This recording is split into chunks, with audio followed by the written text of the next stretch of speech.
رات کے اندھیرے میں جب آخری ٹرین کی آواز خاموش ہوئی تو ریلوے اسٹیشن پر صرف ہوا کی سنسان سی سرگوشیاں باقی رہ گئی۔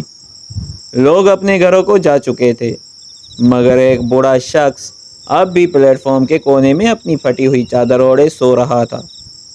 اس کی آنکھوں میں عجیب سا درد تھا، جیسے اس نے زندگی میں بہت کچھ کھو دیا ہو۔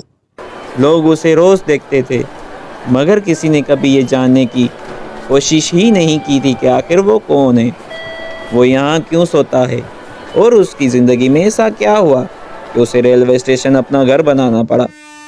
آج کی یہ کہانی صرف ایک بوڑھے انسان کی نہیں، بلکہ ان تمام لوگوں کی کہانی ہے جنہیں وقت اپنوں کی بے وفائی اور غربت آہستہ آہستہ تنہا کر دیتی ہیں۔ تو آئیں شروع کرتے ہیں۔ کراچی کے ایک پرانے ریلوے اسٹیشن پر ہر روز سینکڑوں لوگ آتے جاتے تھے۔ کوئی اپنے خواب لے کر سفر کرتا، کوئی روزگار کی تلاش میں شہر بدلتا، اور کوئی اپنے پیاروں سے ملنے جاتا۔ مگر انہی ہجوم بھرے دنوں اور خاموش راتوں کے درمیان ایک بوڑھا آدمی ہمیشہ پلیٹ فارم نمبر 3 کے کونے میں بیٹھا دکھائی دیتا تھا۔ اس کے سفید بال بکھرے ہوئے تھے، کپڑے پرانے تھے، اور ہاتھوں کی لرزش بتاتی تھی کہ عمر اب اس کے جسم پر بھاری ہو چکی ہے۔ اس کا نام بابا خورشید تھا۔ بابا خورشید دن بھر خاموش بیٹھا رہتا، کبھی کسی سے مانگتا نہیں تھا۔ اگر کوئی مسافر اسے کھانا دے دیتا تو خاموشی سے کھا لیتا، ورنہ پانی پی کر رات گزار دیتا۔ اسٹیشن پر چائے بیچنے والا ایک لڑکا تھا جس کا نام تنزیل تھا۔ تنزیل روز بابا خورشید کو دیکھتا اور حیران ہوتا کہ آخر یہ بوڑھا آدمی یہاں کیوں رہتا ہے۔ ایک دن تنزیل نے ہمت کر کے پوچھ ہی لیا، بابا آپ کا کوئی گھر نہیں؟ بابا خورشید نے ہلکی سی مسکراہٹ دی، مگر اس مسکراہٹ کے پیچھے برسوں کا درد چھپا ہوا تھا۔ وہ آہستہ سے بولے، گھر تو تھا بیٹا، مگر اب نہیں رہا۔ تنزیل خاموش ہو گیا۔ بابا خورشید نے آسمان کی طرف دیکھا اور بولنا شروع کیا، میں بھی کبھی ایک اچھا زندگی گزارنے والا آدمی تھا۔ میرا اپنا گھر تھا، بیوی تھی، ایک بیٹا تھا۔ میں ریلوے ورکشاپ میں ملازمت کرتا تھا، دن رات محنت کرتا تاکہ میرا بیٹا اچھی زندگی گزار سکے۔ میں نے اپنی ساری زندگی کی کمائی اپنے بیٹے کی تعلیم پر لگا دی، اسے بڑا آدمی بنانا چاہتا تھا۔ میں خود پرانے کپڑے پہنتا، مگر اس کے لیے نئے کپڑے خریدتا تھا۔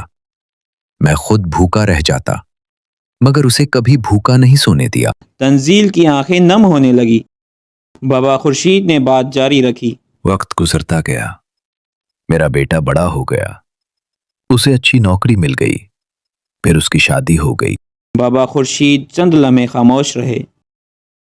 شروع میں سب ٹھیک تھا، مگر پھر میری بہو کو میرا گھر میں رہنا اچھا نہیں لگتا تھا۔ وہ میرے بیٹے سے کہتی، تمہارے ابو ہر وقت بیمار رہتے ہیں، ان پر خرچہ بہت ہوتا ہے، انہیں کسی اور جگہ بھیج دو۔ تنزیل حیرت سے سن رہا تھا۔ ایک دن میرا بیٹا میرے پاس آیا، اس کی آنکھیں جھکی ہوئی تھیں۔ وہ بولا، ابو آپ کسی اور جگہ رہ لے، گھر چھوٹا ہے۔ بابا خورشید کی آنکھوں سے آنسو بہنے لگے۔ اس دن مجھے لگا جیسے میری پوری زندگی ختم ہو گئی ہو۔ تنزیل کی آواز کانپ گئی۔ اچھا اس وجہ سے آپ یہاں آ گئے؟ بابا خورشید نے سر ہلایا۔ ہاں بیٹا، پہلے سوچا چند دن بعد میرا بیٹا مجھے واپس لے جائے گا، مگر دن مہینوں میں بدل گئے اور مہینے سالوں میں۔ تنزیل خاموش ہو گیا۔ اس رات تنزیل گھر گیا تو اسے نیند نہیں آئی۔ وہ بار بار اپنے بوڑھے والد کے بارے میں سوچتا رہا۔ اسے احساس ہوا کہ بوڑھے ماں باپ صرف ذمہ داری نہیں ہوتے، وہ ہماری پوری زندگی کی بنیاد ہوتی ہے۔ اگلے دن تنزیل اپنے والد کے لیے نئے کپڑے لے کر آیا۔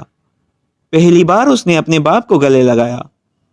ادھر بابا خورشید حسب معمول پلیٹ فارم پر بیٹھے تھے۔ اسی دوران ایک نوجوان بھاگتا ہوا آیا۔ اس کی سانس پھولی ہوئی تھی۔ ابو! بابا خورشید چونک گئے۔ وہ ان کا بیٹا تھا، اس کی آنکھوں میں آنسو تھے۔ ابو مجھے معاف کر دے، میں بہت بڑا گناہ کر بیٹھا۔ جب سے آپ گئے ہیں میرے گھر سے سکون ختم ہو گیا ہے، میرے بچے مجھ سے دور ہو گئے ہیں۔ مجھے احساس ہو گیا کہ میں نے اپنے باپ کے ساتھ